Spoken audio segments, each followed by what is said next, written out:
week's episode of the Goodrum Show with me, Chris Goodrum. Okay, firstly, big thank you to everyone that commented on last week's episode of the show.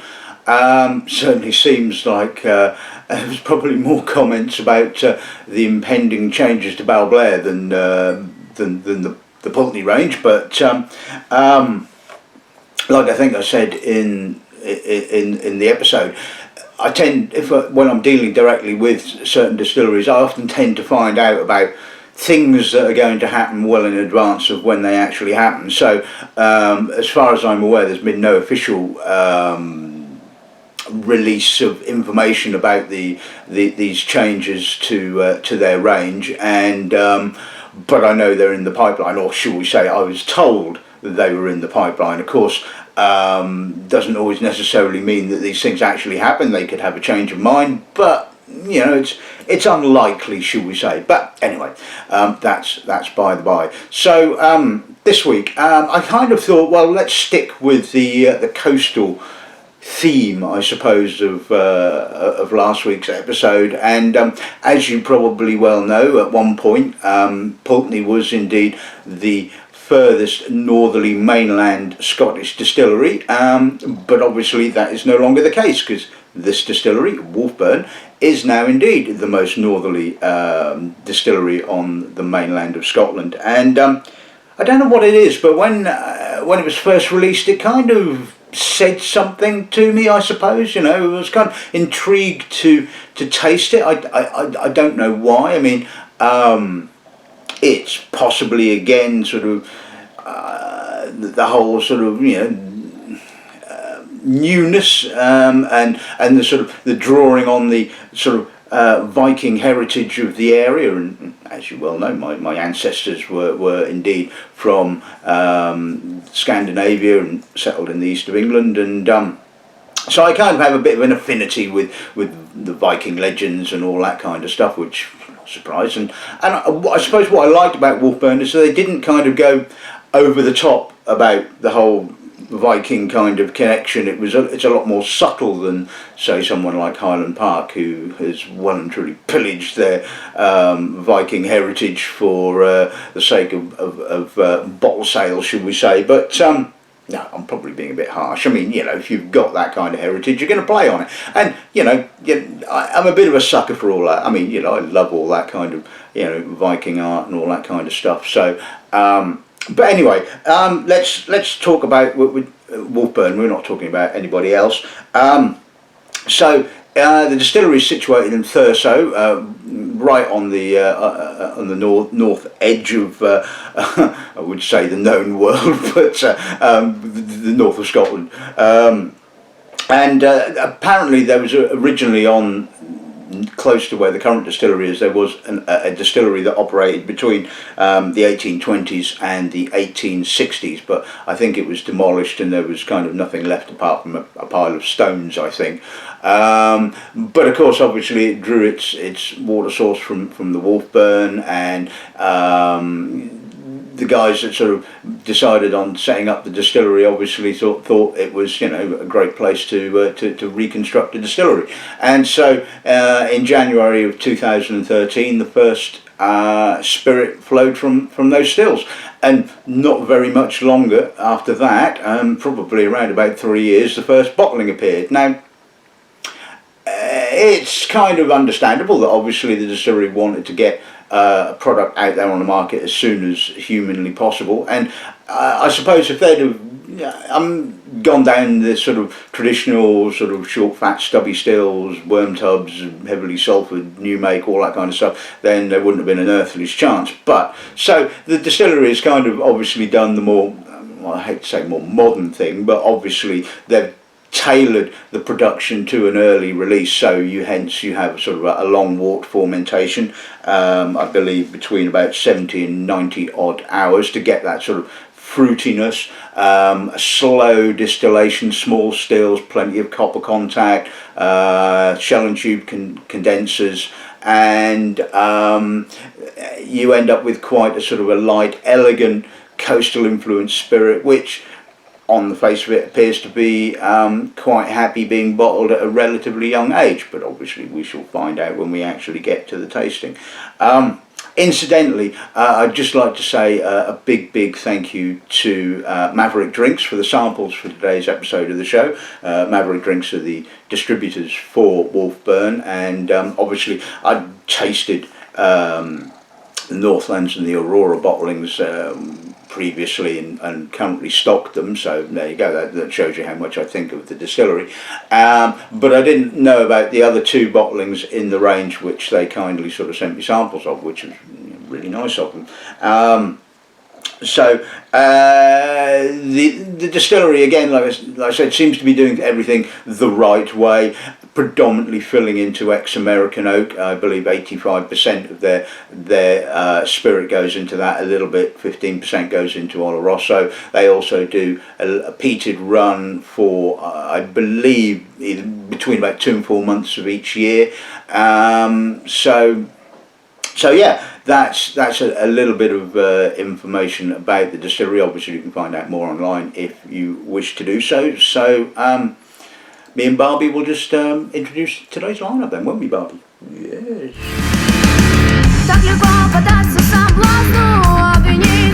Okay, so obviously we're going to kick off with the bottling that's called Northlands. Now it's fairly young spirit, all aged in ex-American oak, so that will be the starting point. The next bottling we'll be looking at is this one. This is the Aurora, which has been aged in a combination of American oak and sherry, and as you can see from the colour, it's got a pleasant colour, obviously not too overly sherried, so hopefully it's not, the sherry component is not going to overwhelm the character of the malt. The second bottling we'll be looking at is, or the third bottling we'll be looking at is this one. This is their cask strength release, which is bottled at, I think, 58%. I can't actually read the label because the light is shining off it, but yes, I believe it's 58%. And this is called the Langskip. So here we go, the sort of like the drawing on the Viking heritage there, but like I said, it's a subtle one. And I mean, while we're talking about semantics, it's interesting that certainly on the distillery website they obviously have a timeline of the history of the distillery, and are quite upfront about the fact that it is a new distillery. It's not, you know, a reconditioned older distillery, but on the actual boxes it seems to be a little less obvious. It obviously goes on about the heritage and all this kind of stuff, and seems to imply, shall we say, that it was an old distillery, but being pedantic, shall we say. But anyway, so as you can see, the Langskip is actually quite dark in colour, because that's predominantly, I think it's all actually first fill bourbon, whereas I believe the Northlands bottling is predominantly, if not all, refill, or certainly, judging by the colour, one would imagine it's refill bourbon. Finally, we'll be looking at this bottling, which is called Morven. Again, like the others, bottled at 46%, lightly peated to, I believe, 10 parts per million. So going to have a nice sort of subtle background sort of peatiness. It's not going to overwhelm the character of the spirit, hopefully. All the theory kind of coming out, I suppose. So that's basically today's lineup. I'm really quite looking forward to this. It's the first time I've done a full episode. Well, it's the first time I've actually done any episode of the show on Wolfburn, and certainly, like I said, it's just, I don't know what it was. Maybe it's the wolf on the label. Maybe it's all that kind of dark packaging or Viking stuff, who knows, but it certainly seemed to say something to me, so let's hope that the malt says it's damn good malt.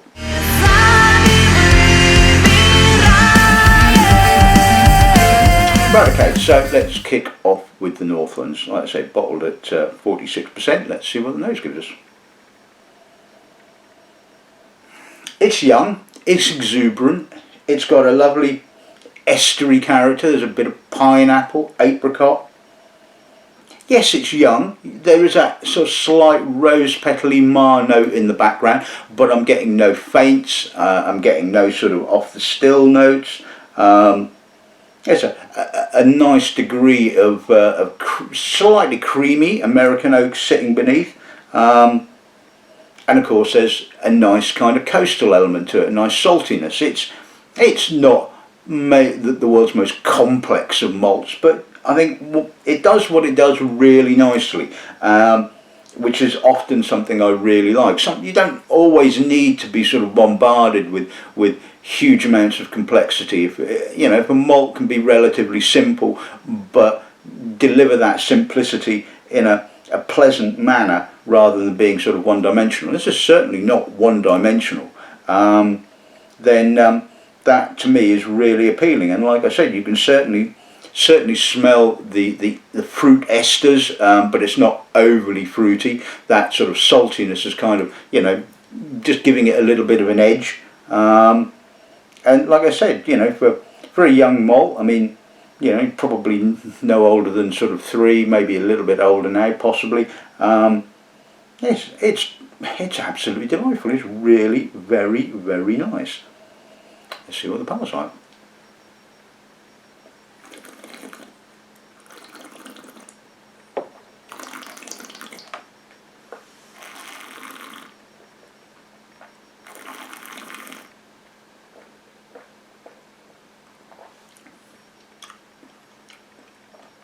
Again, very much like the nose. It's light, it's elegant.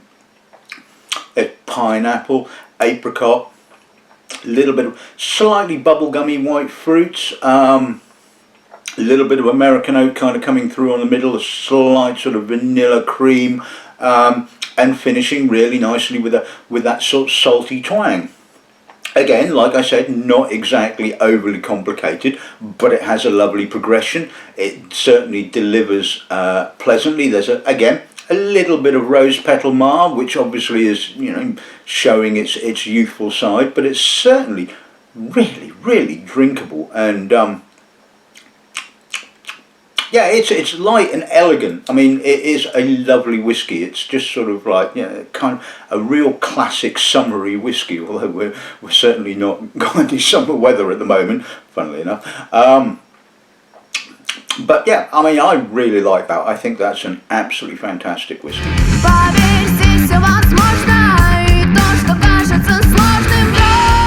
Okay, so let's move on to the Aurora. Now, the weird thing was, I remember the first time I tasted this, I was going, where's the sherry? I just could not get any sherry. In actual fact, it just seemed to make the whiskey a lot more fruitier. It just seemed to emphasise all those kind of, white fruits. But anyway, that was then, and this is now. Let's see what this bottling is like.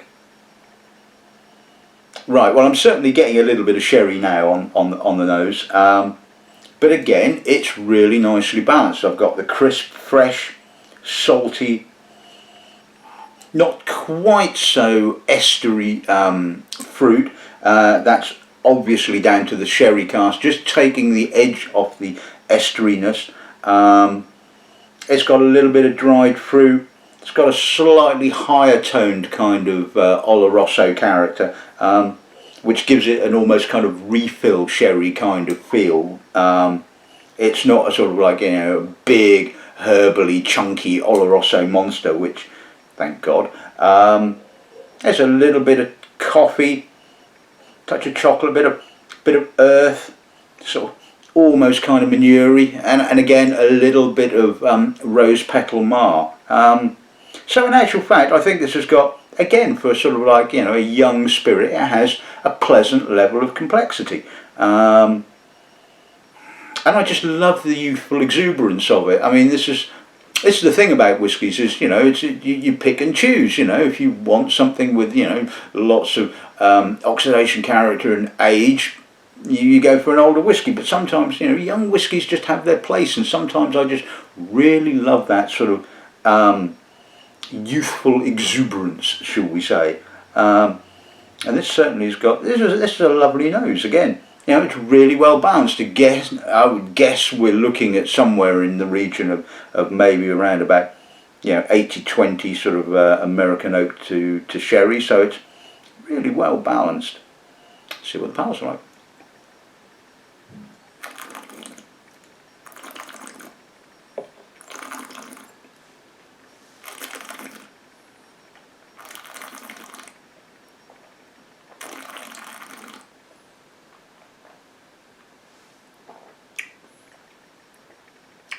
touch more sherry on the palate. Certainly gives it a little bit more richness, a little bit more density.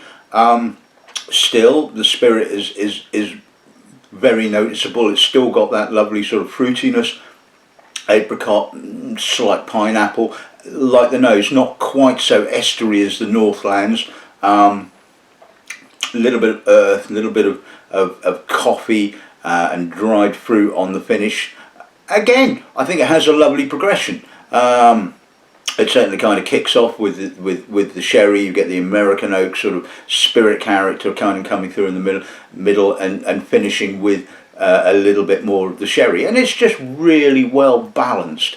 And again, like I said, it's young, it's exuberant, it's not hugely complex in relative terms, but it's got, you know, plenty going on, and I think this is just another example of how the use of sherry casks in a judicious manner will just, you know, add nuances, and that's what you want. I don't want my whiskey blanketed by sherry. I don't just want to go, oh well, it smells like Oloroso to me.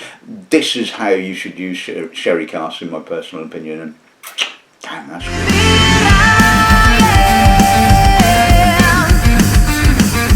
Right, okay, so let's move on to the Langskip. So bottled at 58%, first fill American oak. Let's see what the nose gives us on this. Now the oak is a lot more obvious. It's tighter as well, it has to be said. There's a little bit more vanilla, edgy vanilla, a little bit more tannin. But again, I can get the fruitiness, the esteriness of the spirit. Touch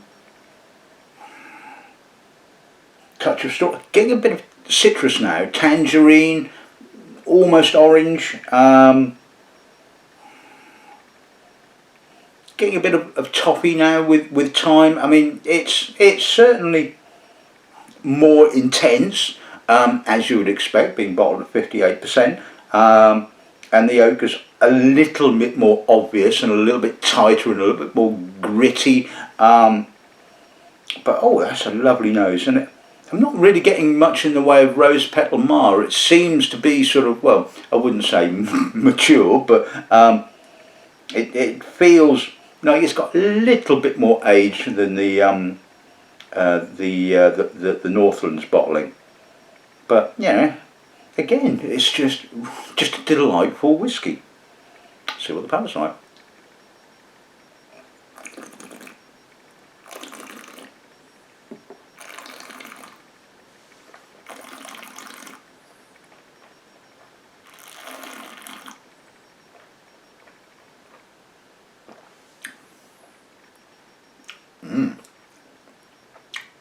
Obvious first fill American oak sweetness, slight bourbony note, but a really salty finish. I mean, the cask strength bottling just seems to have oodles more salt. I mean, it's really kind of rock salt finish, really drying, intense, but again got lots of flavour, lots of slightly estery fruit. There's a little tightness. Obviously, that's the combination of the oak tannins and the ABV. I'm going to put a little drop of water with it. I was prepared this week. So let's just sort of see what that does to the nose. Okay, so the grittiness and the slight tannic character has obviously dropped off. We're now getting lots of lovely, soft, silky American oak, vanilla, barley, more intense than the Northlands, a bit more robust possibly, which is obviously the oak character. Wonderful intensity again, salty, bit of almost manure, not really. It's more earthy, sort of manure-y kind of. I don't really get, you know, it's possible it's a little bit of peat, but certainly, like I said, more earth than peat. It's just a lovely nose. Let's see what the palate's like now.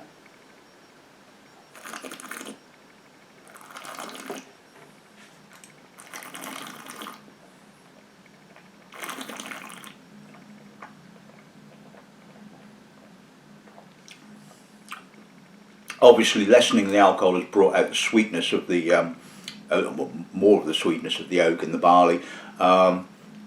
Less about the estery fruit, and like I said, more about the oak and the barley.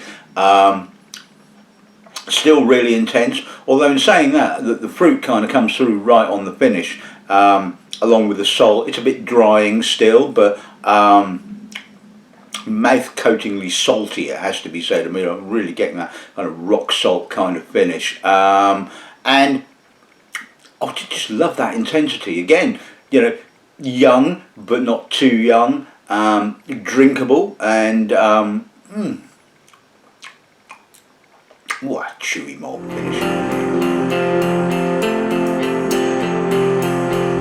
Okay, and so finally we're on to the lightly peated Morven. Let's see what the nose gives us on this end, shall we? Right, we're kind of back in character-wise. We're back to the Northlands with that fresh, crisp, salty, intense character. It's a light dusting of peat, a sort of a background peatiness. It's a touch more sort of rose petally kind of character, so it would kind of feel to me that it's of a very similar age to the Northlands bottling. Touch of earth, manure, less of the estery fruit, and although only lightly peated, the peat is very noticeable, probably more noticeable than I would expect at sort of, you know, 10 parts per million. But you know, again, it's a lovely nose. It's youthful, it's fresh, crisp. Yeah, I like that. That again is really, really appealing. Let's see what the pal's like.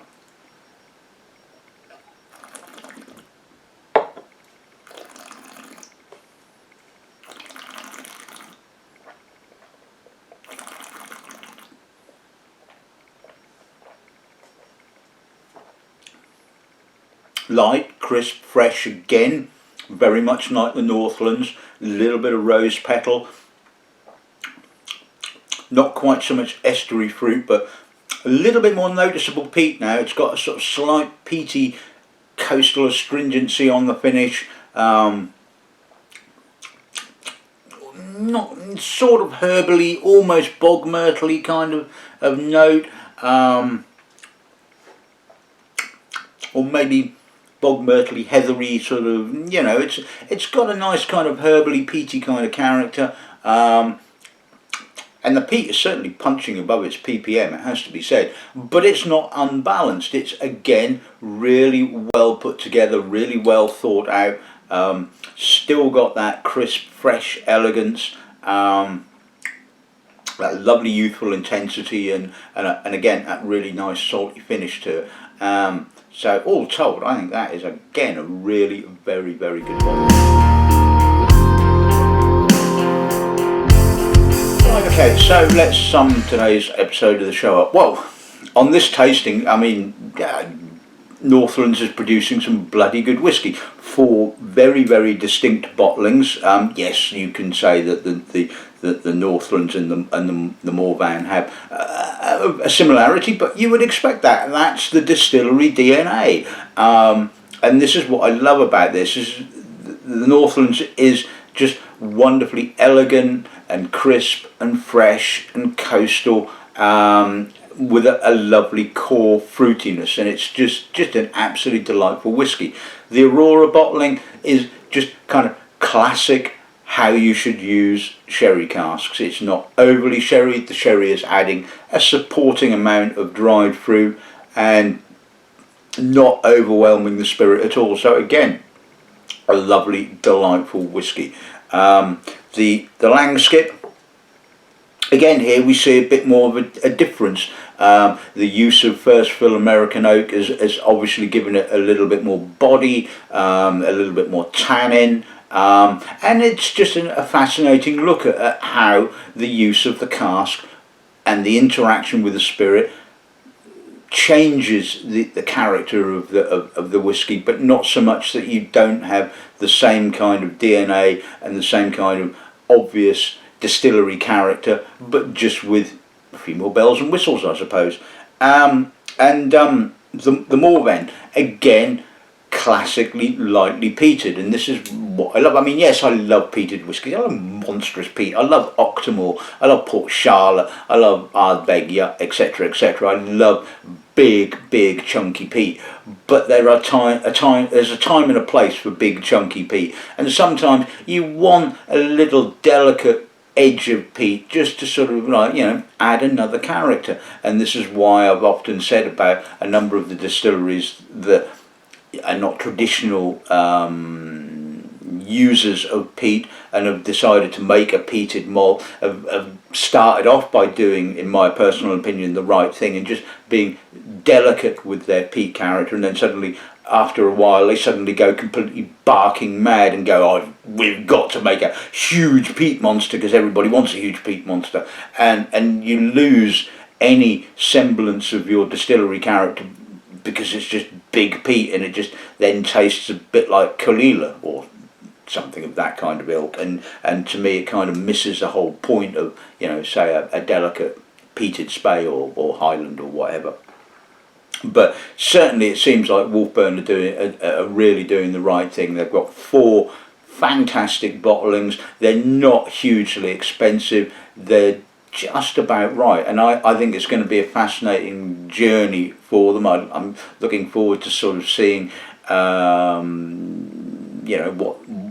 what age does to it, and how oxidation character will creep in, and when the spirit gets to about 10, 12, and hopefully beyond that, and hopefully it will still be alive by the time it gets to some nice age. And I honestly think this is, if you've not tasted Wolfburn yet, if you've not put your toe in that water, you certainly should do, because I think the distillery is producing a lovely spirit. They're doing everything the right way.